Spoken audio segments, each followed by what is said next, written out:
பாமகவுல இன்று ஒரு சுனாமியே அடிச்சிருக்கு. இந்த சுனாமி எந்த மாதிரி தாக்கத்தை ஏற்படுத்தியிருக்கு? இந்த சுனாமியால பாமகவுல என்னென்ன மாற்றங்களை ஏற்படுத்த போகுது? சுனாமி அடிச்சு முடிஞ்சதா இல்ல தொடருதா என்று இனிமே தான் பார்க்க போறோம். பாமகவுல அப்படி என்ன நடந்தது? ராமதாஸ் அவர்களுடைய எதிர்காலத்துல அவருக்கு என்ன மாதிரி ஒரு நிலைப்பாட்டுல இருப்பாரு? அன்புமணி ராமதாஸ் என்ன மாதிரி அவருக்கு அரசியல் வாழ்க்கை என்ன ஆக போகுது, என்ன, இந்த மாதிரி பல்வேறு கேள்விகளை இந்த காணொளியில நம்ம பார்க்க போறோம். தலைவர்கள் முதல் தொண்டர் வரை அன்புமணி மீது பல்வேறு குற்றச்சாட்டுகளை அடுக்கிட்டு இருக்காங்க. இது குறித்து தான் இந்த காணொலியில பார்க்க போறோம். காணொலிக்குள்ள போகிறதுக்கு முன்னாடி நம்ம திராவிட பேச்சரங்க சேனலை சப்ஸ்கிரைப் பண்ணிக்கோங்க. நன்றி, வணக்கம். அதாவது இன்னைக்கு ரொம்ப நாளாவே மருத்துவர் ஐயா அவர்களுக்கும் சின்ன ஐயா அவருக்கும் ரொம்ப நாளாவே இந்த ஒரு பெரிய வார் நடந்துகிட்டே தான் இருக்கு. வெளிப்படையாவே அதுவும் நடக்குது, மறைமுகமெல்லாம் நடக்கல. செயற்குழு பொதுக்குள்ள கூட மருத்துவர் ஐயாவோட அவங்க பிந்தனுக்கு இளைஞரணி செயலாளர் பொறுப்பு அறிவிக்கும் போது அன்புமணி ராமதாஸ் அவர்கள் கூட எதிர்ப்பு தெரிவித்து மைக்கை தூக்கி போட்டாரு. அதை உலகம் முழுசும் பார்த்தோம். எதனால இப்படி நடந்தது என்னன்னு தொடர்ந்து அதுக்கு முன்னாடியில இருந்தே அந்த கட்சியில அப்பா மகனுக்குள் போர் தொடங்கிக்கிட்டே இருக்குது. இந்த பிரச்சனை குறித்து, அதாவது அதிமுக பாமக தான் முதல்ல பாராளுமன்ற தேர்தலுக்கு கூட்டணி பேசினாங்க. அவங்க ரெண்டு பேரும் தான் கூட்டணி போக போறாங்க என்று மீடியாக்கள்ல, சோசியல் மீடியாவில் எல்லாத்துலேயுமே அதிமுக பாமக கூட்டணி பேச்சுவார்த்தை நடக்குது, இறுதி முடிவுக்கு வந்துருச்சு என்று 2024 பாராளுமன்ற தேர்தலின் போது பரபரப்பாக பேசப்பட்டது. திடீர்னு இரவோடு இரவாக என்ன நடந்ததோ ஏது நடந்ததோ நமக்கு எதுவுமே தெரியாது. ஆனா பாமக பிஜேபி கூட கூட்டணி ஒப்பந்தம் என்று சொல்லி எல்லா மீடியாவிலையும் ஹெட்லைன்ஸ் வந்துட்டு இருக்கு. அப்ப அரசியல் விமர்சகர்களுக்கு எல்லாத்துக்குமே ஒரு ஆச்சரியம். ஏன்னா அது திடீர்னு நேற்று வரைக்கும் பாமக அதிமுக கூட கூட்டி பேசிட்டு இருந்தவங்க இன்னைக்கு திடீர்னு பிஜேபி கூட கூட்டணின்னு சொல்றாங்கன்ட்டு எல்லாத்துக்குமே வியப்பாகவும் ஆச்சரியமாகவும் பல்வேறு கேள்விகள். அப்பயே நம்மலாம் அதுக்கெல்லாம் காணொளி பண்ணியிருந்தோம். இப்படி பண்ணிட்டாங்களே, காரணம் பெட்டிக்காகவும் கேஸுக்காகவும் தான் இந்த மாதிரி பண்ணிட்டாங்க என்று நம்மளும் பல்வேறு காணொளிகள் பண்ணியிருந்தோம். இன்னைக்கு அதை ராமதாஸ் வெளிப்படையாக உடைச்சி பேசியிருக்காரு. அவரு கேஸுக்கு தான் சொல்லல, ஆனால் இந்த கட்சியோட தொண்டர்கள் சுயநலத்துக்காக அவர் கேஸ்ல இருந்து தப்பிப்பதற்காக இந்த மாதிரி பண்ணிட்டாருன்னு சொல்லிட்டு அவருடைய கட்சி தொண்டர்கள் சொல்லிட்டு இருக்காங்க. அந்த காணொலியோட ஆதாரத்தையும் காட்டுறேன். இப்போ ராமதாஸ் இன்னைக்கு என்ன பேசினாரு என்று அது குறித்து தான் பேச போறோம். காட்டுறேன், பாருங்க என்ன பேசினாருன்னு. அன்னைக்கு அன்று ஒரு நாள் இது பிஜேபியோட தான் கூட்டணி போகணும் அப்படின்னு சொல்லி அதிமுகவோட கூட்டணி போகக்கூடாது. இப்போ அதிமுகவோட கூட்டணி போயிருந்தால் நாங்கள் ஒரு 3 இடம், நாங்கள் குறைஞ்சது 3 இடம் ஜெயிச்சிருப்போம். அவங்க ஒரு 6-7 இடம் ஜெயிச்சிருப்பாங்க அதிமுக. எங்களுக்கு சின்னம் கிடைச்சிருக்கும். அவங்க 6-7 இடத்துக்கு மேலே ஜெயிச்சிருப்பாங்க. ஏன்னா இது நேச்சுரல் அலையன்ஸ். அதிமுக பாட்டாளி மக்கள் கட்சின்றது ஒரு இயற்கையான கூட்டணி. அந்த காலத்தில் இருந்து நேச்சுரல் அலையன்ஸ்னு சொல்லுவாங்க. அந்த மாதிரி எல்லாம் பேசி முடிச்சுட்டு கடைசியில் இந்த கால அன்புமணி பிடிச்சினால இந்த தொடைய அந்த பக்கம் அன்புமணி மனைவி சௌமியா இந்த காலை பிடிச்சிடணும். 2 பேரும் அழறாங்க. எதுக்கு அழறாங்க? பிஜேபியோட கூட்டணி போகணும். நான் என்னால் ரொம்ப நேரம் அழறாங்க. என்னால் ஒன்றும் சொல்ல முடியல.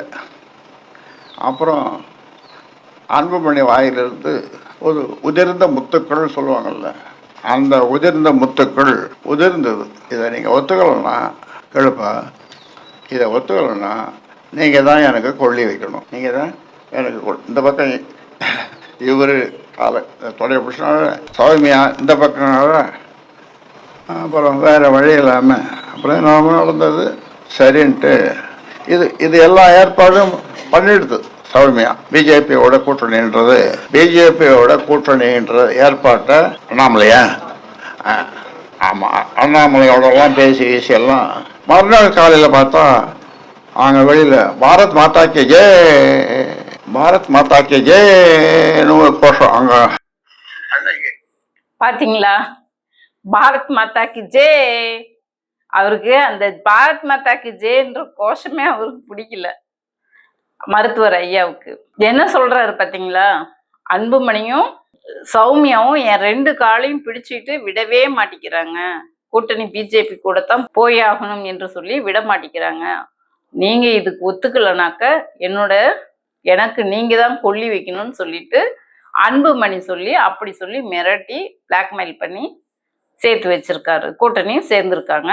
இதுக்கு மருத்துவர் ஐயா அமைதியா இவங்க மிரட்டினதுனால சிம்பத்தி கிரியேட் பண்ணி அழுது ஆர்ப்பாட்டம் பண்ணினதுனால கூட்டணிக்கு சம்மதிச்சிட்டாரு. இப்படிதான் அவர் ஸ்டேட்மெண்ட் சொல்றாரு. கூட்டணிக்கு போக ஒத்துக்கலன்னா எனக்கு நீங்க தான் மரணத்துக்கு கொல்லி வைப்பீங்க அப்படின்றது என்ன? அப்போ இந்த வழக்குக்கு பயந்து மிரட்டுறாங்க, நான் இறந்துருவேன், உள்ள போயிருவேன் என்று சொல்லி மிரட்டுறாங்க. அதுக்கு அர்த்தம். நாமளும் இதைத்தான் ஃபர்ஸ்ட்ல இருந்தே சொல்லிட்டு இருந்தோம். இந்த கூட்டணி மக்களுக்காகவோ அல்லது அவங்க சமூகத்துக்காகவோ இந்த கூட்டணி வைக்க கிடையாது. இது 2 கோடி வன்னிய சமூக மக்களுக்கு துரோகம் பண்றாங்க, அவங்கள நம்பி இருக்கிற அந்த சமூகத்தை ஏமாத்துறாங்கன்னு சொல்லிட்டு நம்ம அப்பயே பல்வேறு காணொளிகள் கண்டனம் தெரிவிச்சு போட்டிருந்தோம். அதை இன்னைக்கு மருத்துவர் ஐயா உண்மைதான், இந்த மாதிரி நடந்தது. அது மட்டும் இல்ல, இது வரைக்கும் நம்ம சினிமாவில தான் இந்த மாதிரி ஒரு காட்சிகள்லாம் பார்த்திருப்போம். அப்படிப்பட்ட ஒரு தகவல்லாம் மருத்துவர் ஐயா சொல்லியிருக்காரு. அதாவது மூச்சுக்கு மூச்சு போய் பேசுவாராம் அன்புமணி. தலைமை பண்புக்கே லாக் இல்லாதவரு, ஒரு கட்சியோட தலைமையை எடுத்து நடத்தக்கூடிய தகுதி இல்லாதவரு என்று அன்புமணி குறித்து சொல்றாரு. அது மட்டும் இல்ல, முகுந்தனை நியமிச்சதுக்கு, அவங்களுடைய பேரை முகுந்தனை நியமிச்சதுக்கு அவங்க அம்மாவையே பாட்டில் எடுத்து அடிக்க போனாரு. இப்படியெல்லாம் அன்புமணி மேல குற்றச்சாட்டு வைக்கிறாரு. இந்த சண்டை, இந்த போர் முழுக்க முழுக்க முழுக்க அதிகாரத்துக்கான போர்.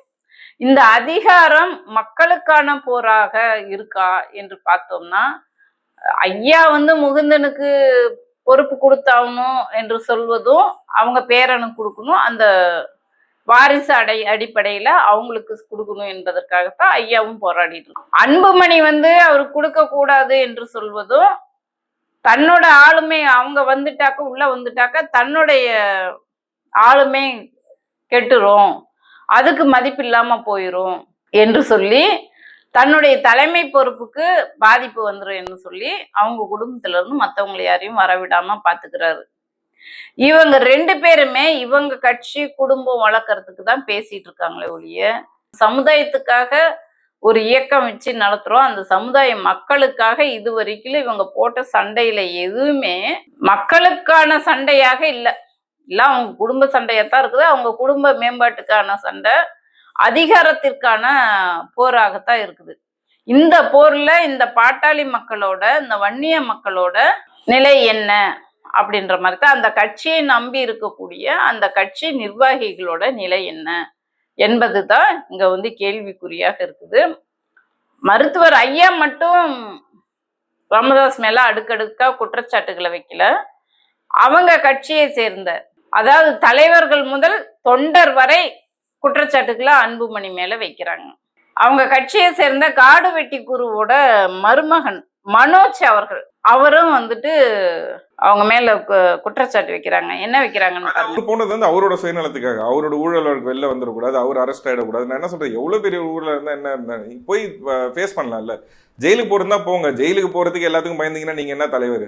உங்களுக்காக மத்தவங்க மட்டும் செத்துக்கிட்டே இருக்கணும், ஜெயிலுக்கு போகணும், கேஸ் வாங்கணும். நீங்க சொகுசா ஏசி பங்களாலே கார்ல உட்காந்துட்டு டால்ஃபின் பார்த்துட்டு உட்காந்துக்கிறதுக்கு தான் நீங்க இருக்கீங்க. நாங்கெல்லாம் ஜெயிலுக்கு போகணுமா உங்களுக்காக? அது தப்பு இல்லை. நீங்க சொல்றீங்களா, காலைல எந்திரிச்சோன்னே நான் டால்ஃபின் பாக்குறதுக்கு தான் இந்த வீடு வாங்கினேன். 25 குடும்பம் இன்னும் கூரை வீட்டுல இருக்கான், அவனுக்கு வீடு கட்டி கொடுத்தீங்களா? நீங்க டால்ஃபின் பாக்குறதுக்கு ஏன் சொந்தக்காரங்க தாலி எடுத்து நிக்கிறானுங்க இன்னைக்கு? பாத்தீங்களா, நீங்க டால்ஃபின் பாக்குறதுக்கு ஏன் சொந்தக்காரங்க தாலி எடுத்துட்டு இருக்கிறாங்க என்று சொல்லி அவங்களுடைய கட்சி தொண்டராக இருக்கக்கூடிய, அதாவது கட்சியில இருந்து விலகி இருக்காங்க. இப்ப காடு வெட்டி குரு எல்லாத்துக்குமே தெரியும், அவர் எவ்வளவு பிரபலமானவர் என்று எல்லாத்துக்குமே தெரியும். அவங்களுடைய மருமகன் மனோஜ் இப்ப கட்சியில இருந்து விலகி இருக்காங்க. அவரு தான் அவங்க சமுதாயத்தின் சார்பா அவர் தான் கேள்வி கேட்கிறாரு. இப்படி நம்ம சினிமாவில தான் இதெல்லாம் பார்த்துருக்கோம். இந்த மாதிரிலாம் பதவிக்காக அம்மாவையே கொல்றது, மனைவியை கொல்றது. அமைதிப்படை படத்துலலாம் அமாவாசை அவங்க மனைவியை கொன்னுருவாரு. நீ செத்தாதான் என் பதவி இருக்கும் அப்படின்னு சொல்லிட்டு. அமைதிப்படை படம்லாம் ரொம்ப ஃபேமஸ் ஆனது. அது முழுக்க முழுக்க அரசியல் படம். அந்த படத்துல வந்துட்டு அவர் வந்து அமாவாசை வந்து மக்களுக்காக எதை பத்தியுமே யோசிக்க மாட்டாரு. அவர் பதவி காப்பாத்தணும்னா சின்ன பிள்ளைய 14 வயசு பிள்ளைய போய் கல்யாணம் பண்ணிக்கிறேன்னு போவாரு. மனைவிய கொல்லுவாரு. மக்களை வந்து அடிச்சு விரட்டுவாரு. அதுல நிறைய அராஜகங்கள் நடக்கும்.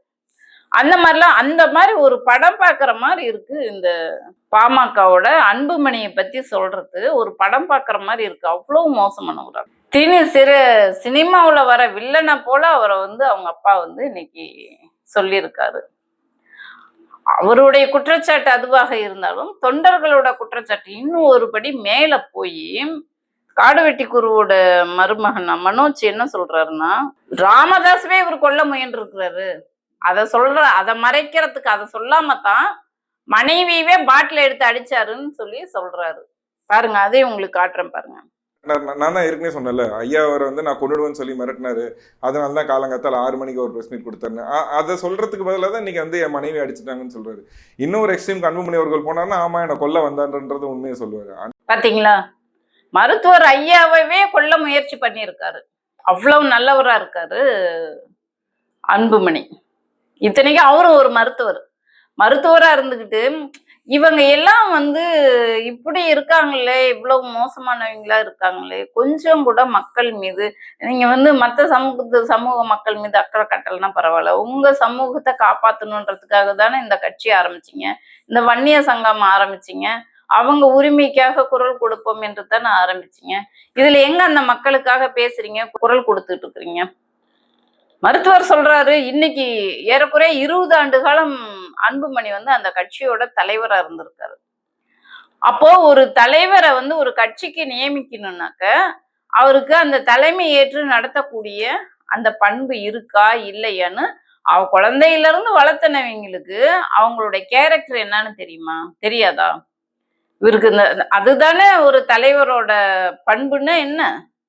ஒருத்தரை பத்திய அந்த கேரக்டர், அந்த குணாதிசயங்களை இடை போடுவது தானே. இவங்க இந்த மாதிரி இந்த பொறுப்புக்கு இவங்க தகுதியானவங்களா இருப்பாங்களா என்று அவங்களுடைய அதுதானே மனிதர்களை படிக்கிறது தானே தலைமை பண்பு. அப்பதானே அவங்க தலைவர்களா இருக்க முடியும். மருத்துவர் ஐயாவே தன் மகனை பற்றி தெரியாம புரிஞ்சிக்காம தலைவர் பொறுப்பு கொடுக்கிறாருனாக்க அப்போ இவர் எப்படி கேள்வி வருது இல்லைங்களா? இவரு சரியான முடிவு எடுத்தாரான்னு, எதுக்காக கொடுத்தாரு, இதெல்லாம் கேட்கணும் இல்லையா? 2 கோடி மக்களோட வாழ்வாதாரம் அவ்வளோ ஈஸியா போயிடுச்சு இவங்களுக்கு. வன்னிய மக்களுக்காக நாங்க வந்து இருக்கோம், அதுக்காக தான் கட்சி ஆரம்பிச்சிருக்கோம் என்று சொல்றவங்க குறைந்தபட்ச அந்த மக்களுக்காகவாவது செயல் திட்டம் ஏதாவது வகுத்து இருக்கணும் இல்லையா? இதுதான் நம்ம ஃபர்ஸ்ட்ல இருந்து அந்த கட்சியை பத்தி, அந்த கட்சியோட தலைமை குறித்து நம்ம வந்து விமர்சனம் பண்ணிக்கிட்டே இருக்கோம். நீங்க இன்னைக்கு வந்துட்டு அவர் தலைமை பண்புக்கு லாக் இல்ல, சரியில்லை, பண்பே இல்லாதவர் என்று சொல்றவரு அப்பயே யோசிச்சு இருந்திருக்கணும். சரி, கொடுத்துட்டீங்க, சரியா பண்ணுவாருன்னு நம்பி கொடுத்துட்டீங்க. கொடுத்துட்டு 1 வருஷம் 2 வருஷத்துல அவருடைய செயல்பாடு எப்படி இருக்குதுன்னு கணிக்க வேண்டாமா? தலைக்கே ஆபத்து வந்ததுக்கு அப்புறம், தலையே மூழ்கி போனதுக்கு அப்புறம் நீங்க வந்து விழிப்புணர்வு பெற்று என்ன பிரயோஜனம்? 2 காலையும் பிடிச்சிட்டு அழுகுறாங்க, அதனால நான் அமைதியா இருந்தேன், பிஜேபி கூட கூட்டணி வைக்க சம்மதிச்சேன். இந்த கேள்வியெல்லாம் இதெல்லாம் சரின்னு ஏற்க முடியுமா? இதெல்லாம் மருத்துவர் ஐயா சொல்றது இதெல்லாம் உண்மையா இருந்தா இந்த மாதிரி கேள்விகள் இதையெல்லாம் நம்ம சரின்னு ஏற்க முடியுமா? ஒரு தலைவர் வந்துட்டு காலை பிடிச்சி அழுதாங்க என்பதற்காக அதுக்கு சம்மதிக்கலாமா? நீங்க அப்பயே இல்ல வெளியே வந்து இதையெல்லாம் போட்டு உடைச்சிருந்துருக்கணும் இல்லையா? அவர் வந்து தலைவர் பொறுப்பு, யாரையுமே மதிக்க மாட்டாரு, யார் பேச்சையும் கேட்க மாட்டாரு, காது கொடுத்து கேட்க மாட்டாரு. யாராவது பொதுக்குழுல எழுந்திருச்சு பேசினாலும் உட்காருன்னு அடக்கி வச்சிருவாரு. இப்படியெல்லாம் அடுக்கடுக்கா யாரையும் மதிக்க மாட்டார். இது போதாதா யாரையும் மதிக்க மாட்டாரு என்பது?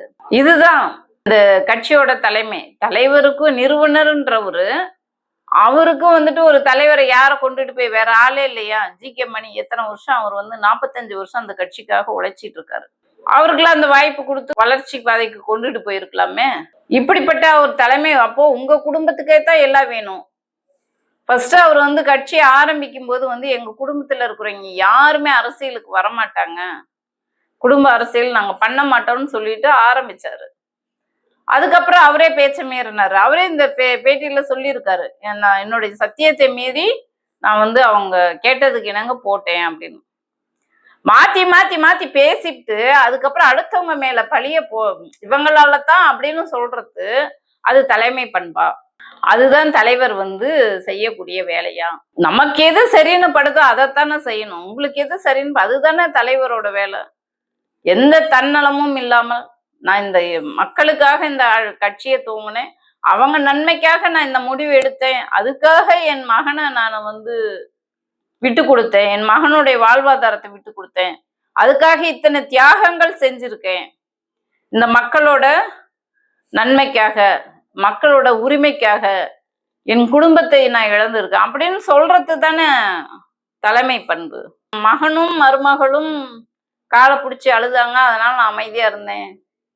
இது எப்படி இந்த வார்த்தையெல்லாம் நம்ம ஏத்துக்க முடியும்? இதை வந்து அந்த சமூகத்தில் இருக்கக்கூடிய பாட்டாளி மக்கள் கட்சியில இருக்கக்கூடிய தோழர்கள் தான் இதையெல்லாம் வந்து யோசிச்சு பார்க்கணும். நமக்காக எந்த இடத்துலயும் 2 பேருமே சிந்திக்கலையே. இப்ப கூட அங்க இருக்கிறவங்க வந்துட்டு மருத்துவர் ஐயாவுக்கு இந்த நிலைமை வந்துருச்சுன்னு ஒரு சிலர் வந்து வருத்தப்படுறாங்க. ஐயாவுக்கே இந்த மாதிரி ஒரு நிறுவனருக்கே இந்த மாதிரி ஒரு நிலைமை பரிதாபமா தான் இருக்கு. ஒரு நிறுவனருக்கே இந்த மாதிரி ஒரு நிலைமை வந்துருச்சே அப்படின்னு நினைக்கும் போது உண்மையிலேயே பரிதாபமாகத்தான் இருக்கு. அப்போ நிறுவனர் வந்து ஃபர்ஸ்ட்ல இருந்து நல்ல முடிவா எடுத்துட்டு வந்திருக்கணும்ல, சுயநலம் இல்லாத முடிவு எடுத்திருக்கணும் இல்லையா? தன் குடும்பத்துக்காகவே சிந்திச்சிட்டு இருக்க கூடாது இல்லையா? மக்களுக்காக சிந்திச்சிருந்தாருன்னா இன்னைக்கு அவருக்கு வந்து இந்த நிலைமை வந்திருக்காது. கேட்டாங்க விட்டுட்டேன், காலை பிடிச்சாங்க விட்டுட்டேன் அப்படின்னா அது எப்படி தலைமை பண்பாகும்? இத அந்த கட்சியில இருக்கிற உயர்மட்ட நிர்வாகிகள் மற்றும் தொண்டர்கள் தான். ஆனாலும் இத்தனை குற்றச்சாட்டுகள் அவர் வந்து சொன்னாலும் நிர்வாகிகள் எல்லாம் அன்புமணி கூட தான் இருக்காங்க. யாரையுமே மதிக்காதவர் கூட, தலைமை பண்பே இல்லாதவர் கூட எப்படி இவ்வளவு நிர்வாகிகள் இருக்கிறாங்க என்பது இது ஒரு கேள்வியா இருக்கு. யாருமே மதிக்கலன்னா யாரும் அவங்க கூட போக மாட்டாங்க, மரியாதை இல்லைன்னா போக மாட்டாங்க. ஆனா இன்னைக்கு எல்லா நிர்வாகிகளும் கட்சி வந்து அவர் கூட தான் கட்டுப்பாட்டுல இருக்கு அப்படின்னு நினைக்கும் போது இது கொஞ்சம் இதெல்லாம் வந்து யார் பேசுறது சரி யார் பேசுறது தவறு என்று யோசிக்கக்கூடிய நிலைமையில இருக்கு. பொறுத்திருந்து பார்ப்போம். இன்னைக்கு முகுந்தன் வேற அவர் வந்து நம்மளால தானே இந்த பிரச்சனை, அதனால நம்மளே வந்து இந்த பிரச்சனைக்கு முற்றுப்புள்ளி வைக்கும் விதமாக பொறுப்பை ராஜினாமா பண்ணிடலாம் என்று சொல்லி அந்த இளைஞர் அணி செயலாளர் பதவியை அவரு ராஜினாமா பண்ணிட்டாரு.